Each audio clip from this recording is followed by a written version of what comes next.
आज की चर्चा में आपका स्वागत है। पिछले कुछ व्लॉग्स में आपने अगर ध्यान दिया हो तो बेसिकली देखा जाए तो मैडम जो है यानी पीपीका मैडम जो है वो बहुत ज़्यादा खुश दिखाई देती हैं और साथ साथ जो है जो बच्चा है बच्चे को बहुत ज़्यादा दिखाती हैं, उससे खेलती हैं, उससे बात करती हैं और उसकी एक्टिविटीज़ को बार बार दिखाती हैं। इनके व्लॉग्स का जो मेन कंटेंट रहता है ना वो आजकल वो बच्चा रहता है और उसकी एक्टिविटीज़ और इन सबको दिखाती हैं। हम ऐसा इसलिए नहीं कह रहे कि ठीक है मदर है तो वो बेसिकली वो दिखाएंगी और उसके लिए वो खुश भी होंगी और जब खुश होंगी तो वो ये सब चीज़ें जाहिर भी करेंगी।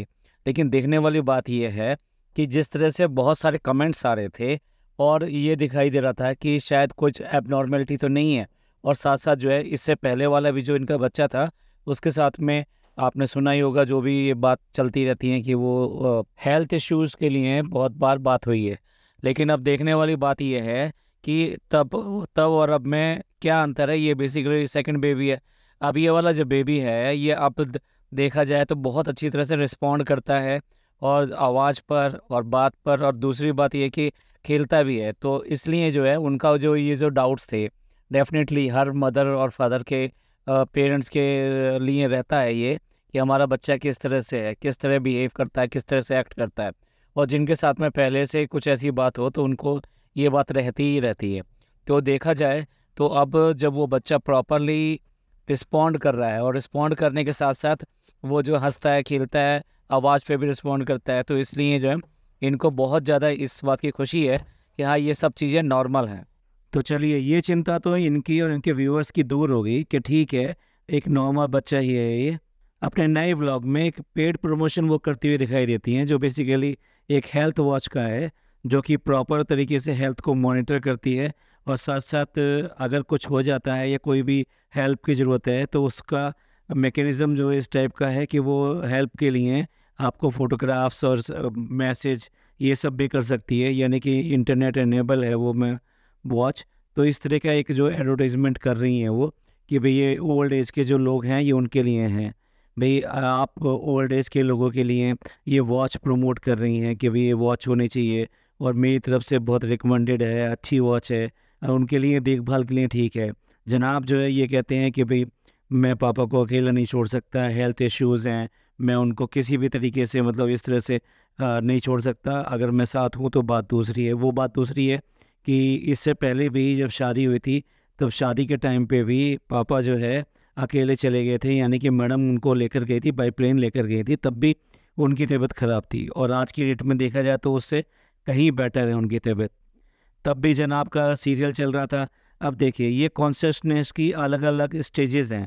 पहले वो कॉन्शियस थे तो उन्होंने जो है अपनी मैडम के साथ में भेज दिया, आज नहीं है तो वो आज मैडम के साथ में भी भेज नहीं सकते, क्योंकि बेसिकली देखा जाए तो अगर ये लोग भी दोनों चले जाते तो वहाँ पे इनका रिप्रेजेंटेशन प्रॉपर हो जाता और जो सिस्टर है यानी कि बहन है यानी कि डब्बा जी हैं उनको भी ज़रा कंफर्टेबल लगता है कि हाँ मेरी फैमिली के सभी लोग आ गए हैं। लेकिन वो कंफर्टेबल उनको लगता है लेकिन कंफर्टेबल इनको नहीं है, क्योंकि मैडम को वहाँ जाना इस टाइम में बिल्कुल भी पसंद नहीं था, क्योंकि वहाँ पर फिर वही सब चीज़ें रिपीट होनी थी जो उन्होंने वहाँ पे किया था और उसके अगेंस्ट एक कंपैरिजन ड्रॉ होना था। वो कंपैरिजन ड्रॉ करने के उसमें वो भागीदार नहीं बनना चाहती और किसी तरीके से वो जो पहले बैंगन वो बना हो या फिर कुछ और चीज़ हो, खाने पीने में हुई गड़बड़ थी या जो भी था, जो भी मैडम ने अपनी तरफ से बहुत कोशिश की थी लेकिन इवन देन वो नहीं था।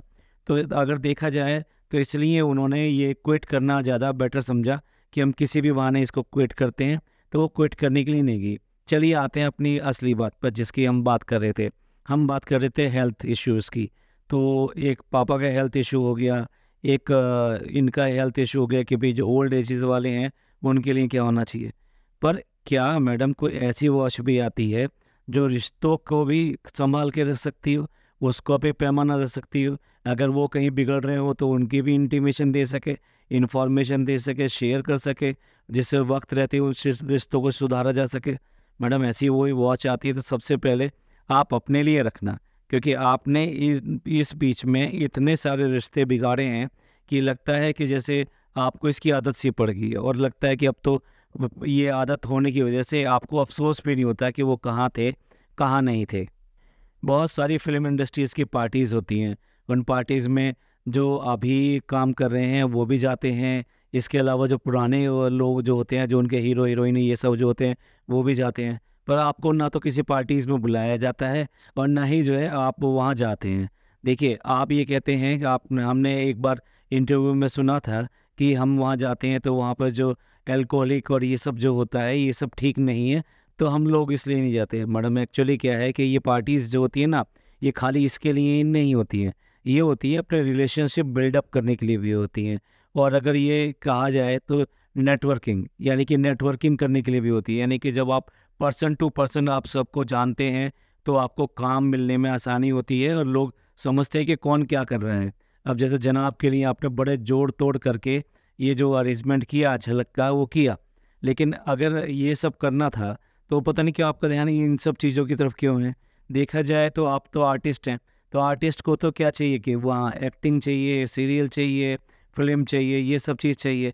तो आप जिसका जुगाड़ करके मुश्किल से आप वो ये कर पाए, तो देखा जाए तो अगर किसी सीरियल का या किसी और अच्छे काम का इंतज़ाम हो पाता तो वो पॉसिबल होता।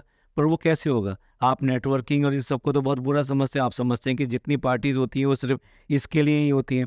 मैडम, फ़िल्म इंडस्ट्री में भी इतने सारे ऐसे स्टार्स रहे हैं कि जो वाइन से बहुत कोसों दूर हुआ करते थे। एक बहुत पुराने कॉमेडियन हुआ करते थे, जॉनी वॉकर। जॉनी वॉकर जो थे वो हमेशा जो है पीने का बहुत ज़्यादा अच्छा वो एक्टिंग किया करते थे। कैस्ट्रो मुखर्जी बहुत अच्छा किया करते थे। लेकिन ऐसा कहा जाता है कि वो बिल्कुल भी वाइन लेते नहीं थे, और ख़ास तौर से कैस्ट्रो तो जब भी ऐसा करते थे तो वो पानी पी के या फिर ऐसे तरह करके ही करते थे। कभी भी पीकर उन्होंने ये सब चीज़ें नहीं की। तो मैडम, इंडस्ट्री में हर तरह के लोग हैं। ऐसा नहीं है कि आप ही की सोच सबसे बड़ी हो, या ये कहिए कि आपने इंडस्ट्री से किनारा कर लिया है तो फिर आप ऐसा कर रहे हैं। तो इसलिए आपके पास काम भी नहीं आएगा, जैसे आपके पास कोई काम नहीं आता और जनाब चाह कर भी वो काम जो है वो हासिल नहीं कर पा रहे हैं। इसी व्लॉग में वो बच्चे के लिए जो ड्राइंग बनाने जा रही हैं, यानी कि बड़ी कार बनाने जा रही हैं। और ये जो बड़ी कार बनाने जा रही हैं ये मैडम का पैशन है, मैडम का पहला शौक़ भी है, जिसमें उनके फादर ने भी हेल्प करी थी। वो बात दूसरी है कि कभी ये पैच कह देती हैं, कभी कुछ कह देती हैं। चलिए इसको डिस्कस नहीं करते, बात करते हैं इसकी कि वो कार जो बना रही हैं। हमें ये समझ में नहीं आता, इतना छोटा बच्चा है तो इनको कहाँ से ये इंडिकेशन मिल गया कि वो उस कार को देखकर अट्रैक्ट होता है। देखा जाए तो बच्चे जो है ना, जो कार्टून्स आते हैं, जो उन कार्टून्स के प्रति ज़्यादा एक्टिवनेस दिखाते हैं, उनके जिस तरह से मुंह और ये सब बने रहते हैं, तो अक्सर जो है बच्चों के कमरों में तो इस तरह की चीज़ें ज़्यादा लगाई जाती हैं। या फिर ये कहिए कि उनके जो सॉफ्ट टॉयस होते हैं वो भी उन कार्टूनों के शक्ल के होते हैं, और जो बच्चों के साथ खेलते हैं उससे क्या होता है कि उन बच्चों को थोड़ी बहुत उनके बारे में पहचान भी होती है, साथ साथ उनका खेलने में मन भी लगता है। तो मैंने नहीं देखा कि उस बच्चे ने कहाँ आपको ये इंडिकेशन दे दिया कि आप कार बनाइए। आप अपनी सोच से ही, अपनी समझ से ही, अपनी आर्टिस्टिक नेचर से आप वो सब बनाने की कोशिश कर रही हैं और वही सब व्लॉग में डाल रही हैं ये वाली चीज़ें।